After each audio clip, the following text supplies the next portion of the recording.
භාවනා කරන එක. භාවනා කරන්න වාඩිලා ඉතින් හොඳම තැනක් තමයි මෙතන. ඔය නිදාසේ ඉන්න වෙලාවක හවසකට ඇවිල්ලා මේ පුදුම හිත නිවෙන තැනනේ අප්පා. ක්‍රියාවනම් අයට විතර ගොඩක් හිත නිවෙන තැන.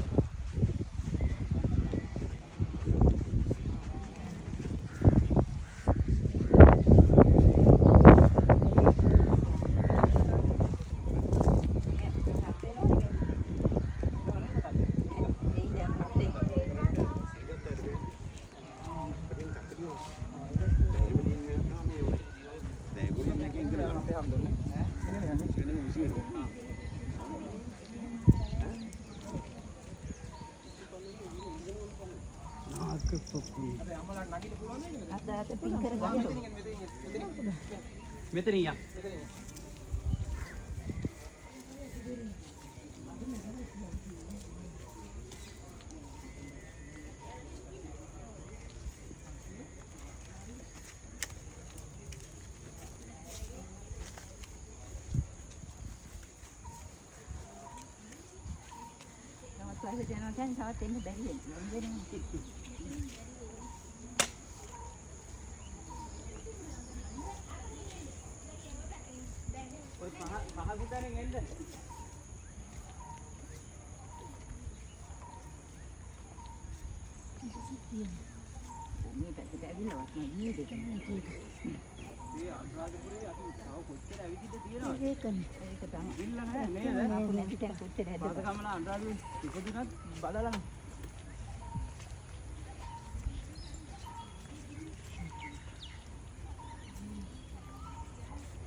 මේක නාග පොකුණ.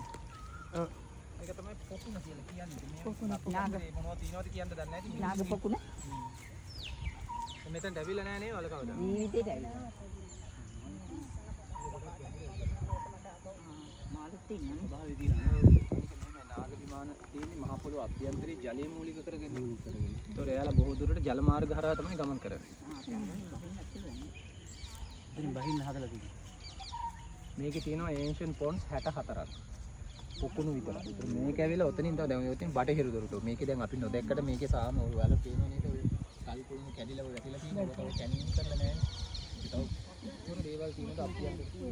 කතා කරනකොට මම නාග පොකුණු.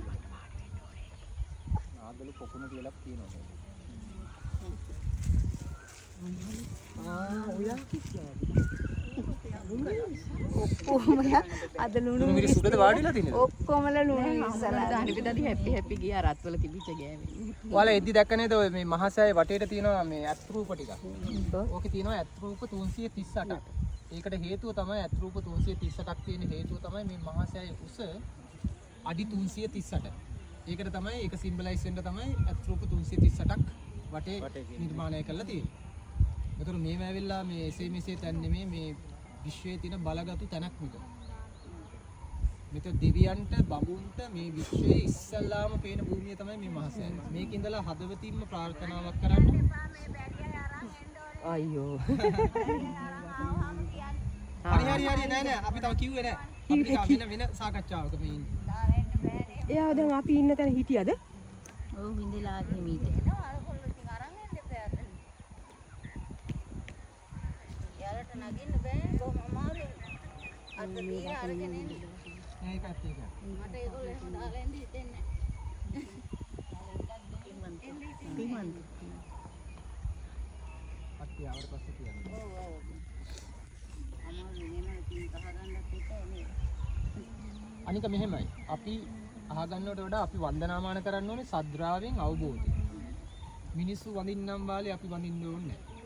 අපි නේද පඬිතුමා? අපි අවබෝධයෙන් වඳින්න. අපි බෞද්ධ මිනිස්සු භාග්‍යතුන් වහන්සේ පිරිනමන පාල අවුරුදු 2555ක් ගියත් භාග්‍යතුන් වහන්සේ ජීවමානව දැක්කා සමන්න වඳින්න අපිට භාග්‍යතුන් වහන්සේගේ ධාතුන් වහන්සේලා කියනවා. පොත්පත් කියවලා ඒකේ හරි සාරාංශය අරගෙන අවබෝධයෙන් වැන්දොත් ඒකේ ආනිසංස වැඩි.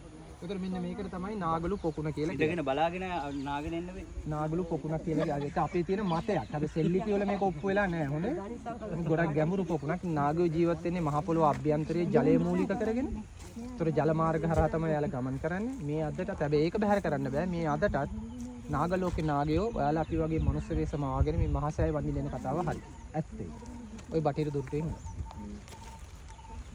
නාගලු පොකුණක් තමයි මේක තව ගොඩක් කැණීම් කරලා නැහැ මේ තියෙන තැන් තැන් වල ගල් කුළුණු ඔය පැත්තේ සේරම මේක කැණීම් කරලා තව බොහෝ අභ්‍යන්තරේ නැති අපිට හම්බෙලා තියෙන සීමිත තොරතුරුත් එක්ක තමයි අපි ඔයාලට පැහැදිලි කිරීම කරන්නේ මහසයි ඉතින් බටහිර දුරට මෙතන ඉඳලා සාදු කියලා වෙනදත් ඉතින් පින් තමයි අර බලන්නකො දැන් මෙහෙම වඳිද්දී භාග්‍යතුන් වහන්සේගේ මූණ තියෙන මේ ගහට මේ වැවිලා අර අතන තියෙන්නේ පාදයක තියෙන මේ පැත්තේ මේ පැත්ත බලන් ඉන්නේ. ඒතර අපි මහසයි වඳින්නේ මේ භාග්‍යතුන් වහන්සේගේ මූණ දිහා බලාගෙන. සිරස මේ පැත්ත. ඔව් සිරස මේ පැත්ත. උතුරට හිසලා උතුර කියන්නේ අර දොරටු. අපි ආපු දොරටු ආබාධි දොරටු කියන්නේ උතුරු දොරටු. උතුරට හිසලා කියන්නේ අර පැත්තට තමයි ඔළුව තියෙන්නේ. දකුණට පාලා. දකුණු පැත්ත තමයි පාදාලා. බටහිර පැත්තට මූණ දාලා. ඒතර මේ බටහිර. එහෙනම් තමයි තියෙන්නේ. පිටුපාලා ඉන්න පැත්තෙන් තමයි අර අපි ගොඩක් කට්ටිය වඳින්නේ ඇතුල් වෙන තැන තමයි පිටුපාලා ඉන්නේ. මෙහෙමයි ඒක භාග්‍යතුන් වහන්සේ පිටුපාලා හිටියත් සාදු කියලා වෙනදත් කුසල්. කුසල් ඒකේ තර්කයක් නැහැ. නමුත් අපි කැමතිනේ භාග්‍යතුන් වහන්සේගේ ජීවමාන බුදුහාමුදුරුවෝ දැක්කම ඒකනේ. ඒකනේ. අපි පන්සලට ගිහලා බුදුහාමුදුරුවෝ පිටිපස්ස හරවලවත් ඉන්නේ නැහැ නේ අපි. අපි පැත්තට හැරිලා නේ ඉන්නේ. එහෙනම්